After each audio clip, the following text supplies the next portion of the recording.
So welcome MBA fourth semester. आज अपन ने marketing of services में जो क्वेश्चन अपन बात कर रहे हैं वो सर्विस प्रोवाइडर के अगर हम पॉइंट ऑफ व्यू से सोचें, जैसे अपन ने लास्ट पढ़ा था कि इससे अबाउट प्राइसिंग सेट करते वक्त हमें कौन कौन से फैक्टर कंसीडर करने चाहिए, प्राइसिंग की इम्पोर्टेंस क्या है।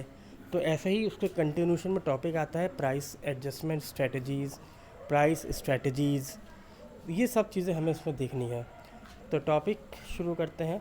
Price adjustment strategy. देखिए, प्राइस एडजस्टमेंट स्ट्रेटजी जो होती है वो 6 टाइप्स की होती है। पहला, discount and allowances pricing, geographical pricing, segmented pricing, international pricing, psychological pricing और promotional pricing. Price so discounting and allowances pricing क्या कहती है, इसके अंदर हम कवर करते हैं 6 पैरामीटर्स। पहला आता है आपका कैश डिस्काउंट। कैश डिस्काउंट से मतलब क्या है कि जब आप किसी एक पर्टिकुलर बायर को किसी एक सर्विस या प्रोडक्ट को ख़रीदने पर एक स्मॉल अमाउंट उसको आप रिबेट के तौर पे या रिड्यूस के तौर पे उसको आप कर देते हैं in the bill, that is cash discount. दूसरा आता है क्वांटिटी डिस्काउंट। जब एक बायर लार्ज नंबर में वॉल्यूम ख़रीदता है तो आप उसको उसके बिल में से कुछ अमाउंट डिडक्ट कर देते हो as a rebate, that is quantity discount. हाँ, आप ये कह सकते हैं कि क्वांटिटी डिस्काउंट में भी कैश डिस्काउंट है। यस, बिल्कुल है, क्योंकि हम लोग यहाँ पे प्राइस की बात कर रहे हैं। तो कैश डिस्काउंट में भी हम उनको उनकी पर्टिकुलर किसी प्रोडक्ट या सर्विस को ख़रीदने पे हम उसको डिस्काउंट ऑफ़र कर रहे हैं। अब ये देखना ये पड़ता है कि इसमें हम कई सारी चीज़ें देख सकते हैं। जैसे मान लीजिए अगर आपका पुराना एग्जिस्टिंग कोई कस्टमर है या आपका लॉन्ग टर्म रिलेशनशिप में कोई कस्टमर चल रहा है, आप उसको अपने पास रिटेन रखना चाह रहे हैं तो आप उसको डिस्काउंट दे रहे हैं। उसी तरीके से मान लीजिए अगर आप न्यू सर्विस प्रोवाइडर हैं और आप अपने कस्टमर्स को अपने पास अट्रैक्ट रखना चाह रहे हैं तो आप उसको एक ऑफ़र कर रहे हैं। तो दोनों तरीके से हम उसको बात कर सकते हैं कैश डिस्काउंट की। ऐसे ही क्वांटिटी डिस्काउंट क्या आ रहा है, यदि कोई सर्विसेज बल्क में ख़रीद रहा है तो भी हम उसको क्या है डिस्काउंट दे सकते हैं। तो बिल में से हम उसको कुछ रिबेट दे देंगे उसके प्राइसिंग में से। Then functional, a price reduction offered by the seller to the trade channel members who perform certain functions such as selling, storing और record keeping। फंक्शनल डिस्काउंट जो होता है ये ट्रेड मेंबर या चैनल ऑफ डिस्ट्रीब्यूशन इनको दिया जाता है उनकी एक्स्ट्रा एक्टिविटीज़ को परफॉर्म करने के बदले में। जैसे मान लीजिए वो आपके बिहाफ पे कस्टमर्स को सेल आउट भी कर रहा है, न्यू कस्टमर्स को फाइंड आउट भी कर रहा है, आपकी चीज़ों को की रिकॉर्ड्स को भी मेंटेन कर रहा है। तो इन सब चीज़ों को ध्यान में रखते हुए उनको थोड़ा सा हमें फंक्शनल डिस्काउंट जो है ऑफ़र करते हैं। देन आता है सीजनल डिस्काउंट। सीजनल डिस्काउंट क्या है, ताकि आपकी प्रोडक्ट या सर्विसेज उस सीज़न में भी कंटिन्यू रहें जिस सीज़न में उस प्रोडक्ट या सर्विस की डिमांड नहीं है। जैसे हम गुड्स के केस में लेते हैं, एयर कंडीशन मान लीजिए हैं, तो विंटर के टाइम पे भी हम एयर कंडीशन ख़रीदने पे थोड़ा बहुत डिस्काउंट कर देते हैं। क्यों? क्योंकि वो अनसीजनल प्रोडक्ट है, उस वक्त उसकी डिमांड नहीं है। तो वहाँ पे कस्टमर को रिटेन करने के लिए और आपके AC या एयर कंडीशन उस वक्त बिकता रहे, इसलिए भी क्या कर रहे हैं, हम उसको उस टाइम पे डिस्काउंट ऑफ़र कर रहे हैं। जैसे सर्विस के केस में अब जैसे समर वेकेशन चालू हो गई हैं तो अभी कोई आपको डिस्काउंट ऑफ़र नहीं करेगा, पर जैसे समर वीक निकलता है, बच्चों के स्कूल खुल जाते हैं, कॉलेज खुल जाते हैं और सितंबर अगस्त का महीना चल रहा होता है, उस वक्त अगर आप किसी एजेंट से, सर्विस प्रोवाइडर हैं, आप उससे मांगते हैं कि हमें टूर जाना है, पैकेज हमें आप कुछ ऑफ़र दें, तो वो आपको कुछ डिस्काउंट ऑफ़र करेगा। क्यों करेगा? क्योंकि वो चाहता है कि उस टाइम पीरियड पे, उस सीजनल टाइम पीरियड पे भी उसकी इनकम जो है जनरेट रहे। Then allowances. अलाउंसेस क्या है? Promotional money paid by the manufacturer to the retailer in return for an agreement to feature the manufacturer's product in some way. Allowances क्या दे रहा है? एक सर्विस प्रोवाइडर रिटेलर को दे रहा है। क्यों दे रहा है? अपनी गुड्स और सर्विसेज को प्रमोट करने के बदले में। हाँ, आप ये कह सकते हैं इसके हम फंक्शनल कर रहे हैं, तो हम फंक्शनल डिस्काउंट में भी इसको कुछ ऐड कर सकते हैं, ऐसी बात नहीं है। बट यहाँ पे क्या है, हम एक एग्रीमेंट के तौर पे ही उनसे बात कर लेते हैं कि यदि एक रिटेलर आपके एक सर्विस प्रोवाइडर की सर्विसेज के रिगार्डिंग उसको प्रमोशन भी करेगा, तो क्या करेगा, वो हर बार कुछ ना कुछ समथिंग डिस्काउंट जो है वो उससे एलिजिबल हो जाएगा लेने के लिए। देन आता है आपका सेगमेंटेड प्राइसिंग। सेगमेंटेड प्राइसिंग क्या कहती है, सेलिंग अ प्रोडक्ट और सर्विसेज ऑफ 2 और more prices where the difference is price is not based on different in cost. तो हम यहाँ पे क्या कर रहे हैं कि अपने प्रोडक्ट और सर्विसेज को अलग अलग प्राइस रेंज पे अलग अलग कस्टमर्स को सेल आउट कर रहे हैं। बट इसमें एक बात ध्यान रखिएगा, कॉस्ट हमारी बनाने में एक ही आ रही है, बस हम प्राइस अलग अलग रख रहे हैं अलग अलग एरिया के कस्टमर्स को अट्रैक्ट करने के लिए और उनको रिटेन करने के लिए। देन आता है आपका psychological. A principle, a pricing approach that consider the psychology of the prices and not simply the economy the price is used to say something about the product. जैसे मान लीजिए ये एक साइकोलॉजी फैक्टर है, आजकल हम ये यूज़ देखते हैं कई कई जगह कि कोई प्रोडक्ट की प्राइस अगर 1000 है तो आजकल अमाउंट दिया जा रहा है 999। That is psychology. क्यों? क्योंकि वो 1000 में आ रही है और ये 900 में आ रही है, तो it is a psychological pricing. और इसी में आती है आपकी रेफरेंस प्राइसिंग। रेफरेंस प्राइसिंग क्या कहती है, जहाँ पे जब कस्टमर किसी प्रोडक्ट या सर्विस को देखे तो उसके माइंड में उस सर्विसेज के रिगार्डिंग एक प्राइस रेंज जो है ऑटोमेटिकली क्लिक कर जाता है। जैसे आज आप एक किसी होटल में जाते हैं, बहुत अच्छा देखने में इसका एम्बियंस है, बहुत बड़े लुक में बनाया हुआ है, तो सबसे पहले आपको ये लगेगा या शायद यहाँ पे जो खाना होगा यहाँ वो थोड़ा सा एक्सपेंसिव हो सकता है। तो यहाँ पे क्या है, कस्टमर किसी प्रोडक्ट को सर्विस को देख के सबसे पहले उसकी साइकोलॉजी क्या बनती है रिगार्डिंग द प्राइस। वो सर्विस नहीं देखता, वो सबसे पहले प्राइस देखता है। उसका आता है promotional pricing. Temporary pricing product below list price and sometimes even below cost to increase short term sales. तो प्रमोशनल प्राइस क्या कहती है, अपनी सर्विसेज को की सेल्स को इन्हेंस करने के लिए कई बार सर्विस प्रोवाइडर अपनी कॉस्ट को भी रिड्यूस करके क्या करता है, सर्विसेज को सेल करने की कोशिश करता है। जैसे मान लीजिए उसकी अगर कॉस्ट 90 रुपये आ रही है, तो वो शायद कभी अपने कस्टमर को रिटेन करने के लिए वो चीज़ 88 और 87 में भी सेल आउट कर सकता है। पर ये इसलिए कर रहा है क्योंकि उसको शॉर्ट रन में अपनी सेल्स को थोड़ा सा इंक्रीज़ करना है। देन आती है आपकी जियोग्राफिकल प्राइसिंग। जियोग्राफिकल प्राइसिंग होती है first free on board. Free on board pricing क्या कहती है, जैसे मान लीजिए आज हम लोग ई कॉमर्स इंडस्ट्री से कुछ गुड्स मंगा रहे हैं, तो हम देखते हैं कि यदि कोई कहीं भी है तो वो डिलीवर करने के लिए आपको क्या कहता है, मैं यहाँ पे आपको डिलीवर करने के एक्स्ट्रा चार्ज लूँगा। और कुछ लोग ये कहते हैं कि आप अगर इतने अमाउंट तक का गुड्स मंगाते हैं तो यहाँ पे मैं आपसे गुड्स के पैसे नहीं लूँगा। तो ये क्या है, ये ज्योग्राफिकल प्राइसेस है। अगर मान लीजिए मेरा जो डेस्टिनेशन है, जैसे मैं दिल्ली में हूँ और मैं दिल्ली में ही किसी ई कॉमर्स साइट से गुड्स मंगा रहा हूँ, तो वहाँ पे वो इसके पैसे चार्ज नहीं करते। क्यों? क्योंकि मैन्युफैक्चरर वही है, जो डिलीवर है वो, जो डिलीवर डिस्ट्रीब्यूटर वो भी वही है, और कंज्यूमर वो भी वही है, तो वहाँ उनके एक्सपेंसेस नहीं हो रहे। तो ऐसे प्राइसिंग में हम कहा जा रहा है फ्री ऑन बोर्ड प्राइसिंग। फिर आता है आपका यूनिफॉर्म डिलीवर्ड प्राइसिंग।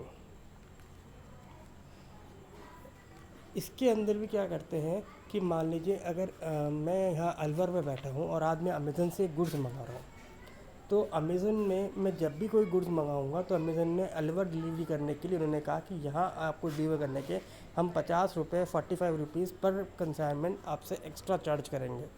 तो अब उन्होंने क्या किया, अब अलवर में कोई भी कस्टमर किसी भी लोकेशन में बैठा है, अलवर अर्बन सिटी में, तो वो यहाँ कहीं से भी ऑर्डर देगा, वो उसको डिलीवर करने के 45-50 रुपीज़ ही यूनिफॉर्म चार्ज करेंगे। तो इसको हम कह रहे हैं uniform of prices charge. Then zone pricing, ये हम एरियाज़ को जोन में बांट लेते हैं, north zone, south zone, west zone, east zone, और उनके डिस्टेंस के अकॉर्डिंग हम अपनी प्राइस रेंज जो है उसमें तय कर देते हैं, ताकि इस जोन से आएगा तो हम ये चार्जेस लेंगे और इस जोन से आएगा तो हम ये चार्जेस उनसे पे करवाएंगे। देन आता है आपके basic point pricing. A geographical pricing strategy in which the seller designate some city as a base point and charge all customers the freight cost from that city to the customer location.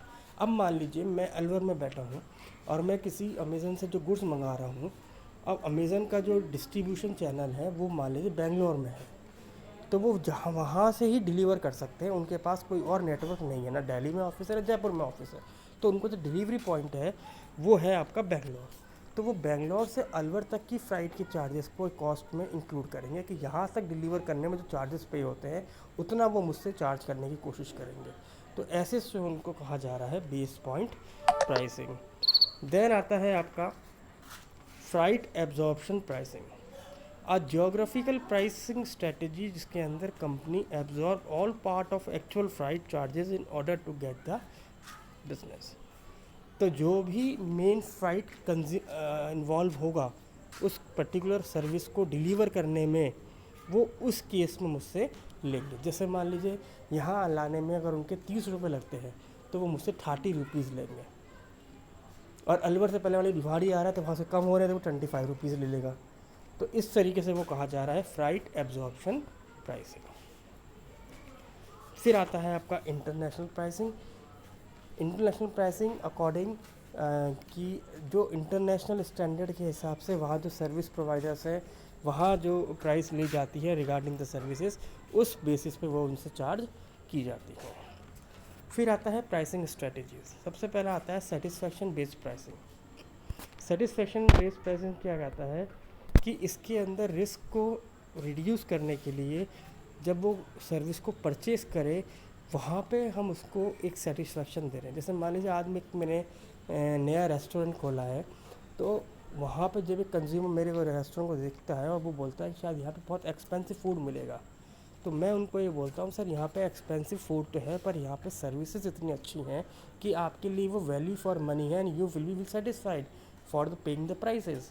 तो इस चीज़ में हम क्या कर रहे हैं, उसका जो मेरा जो परसेप्शन ऑफ रिस्क था कि यार यहाँ पे पता नहीं सर्विस कंज्यूम करूँ बहुत ज़्यादा एक्सपेंसिव हुआ या सर्विसेज ख़राब हुई या नया रेस्टोरेंट है जाना चाहिए नहीं जाना चाहिए, तो ये सारे रिस्क को क्या करता है, ये सेटिस्फैक्शन बेस्ड प्राइसिंग के थ्रू हम क्या करते हैं उस रिस्क को रिड्यूस करते हैं। देन बेनिफिट ड्रिवन प्राइसिंग, जब हम उस कस्टमर से सिर्फ उसी चीज़ का पैसा लेते हैं जो वो कंज्यूम कर रहा है, जो उसको एक्चुअल बेनिफिट होगा। बेनिफिट से मतलब है जैसे मान लीजिए मैं एक होटल में गया हूँ, स्टे कर रहा हूँ, मैं अगर कई बार देखते हैं पैकेज के अंदर कभी का ब्रेकफास्ट जो फ्री होता है, पर जैसे आपने मान लीजिए वहाँ पे दोपहर में आफ्टरनून में इवनिंग में स्नैक्स मंगाए, दे विल बी चार्ज। क्यों? क्योंकि वो एक्स्ट्रा इनकम बेनिफिट, आपको एक्स्ट्रा बेनिफिट मिल रहा है जो आपके पैकेज में इंक्लूड नहीं था। तो जब आपको थोड़ी सी सहूलियत मिल रही है उस बेनिफिट का वो क्या कर रहे हैं, आपसे चार्ज करते हैं। देन फ्लैट रेट प्राइसिंग, इसमें क्या है, उनको एक फ़िक्स परसेंटेज ऑफ प्राइस देनी है। चाहे आपकी इसके अंदर मान लीजिए मैंने उनसे कहा कि आपको 4 दिन रहना है मेरे एक होटल में, यहाँ पे 4 दिन रहने का आपका जो है पूरा पैकेज 25,000 30,000 का है। अब इसमें आप चाहे सुबह का नाश्ता खाएं, चाहे दोपहर का खाना खाएं, चाहे शाम का खाना खाएं। जैसे हम नॉर्मली कई जगह देखते हैं ना कि हमें एक होटल में क्या मिलता है, एक फ़िक्स थाली मिलती है। एक फ़िक्स थाली में क्या है, आप नंबर ऑफ आइटम्स कितनी बार ही मंगा लीजिए, पर उसमें रिस्ट्रिक्शन क्या कर रखी है, एक पर्सन ही आपके साथ, एक पर्सन ही वो थाली को खाएगा, बट प्राइस ऑफ दैट थाली विल बी द सेम।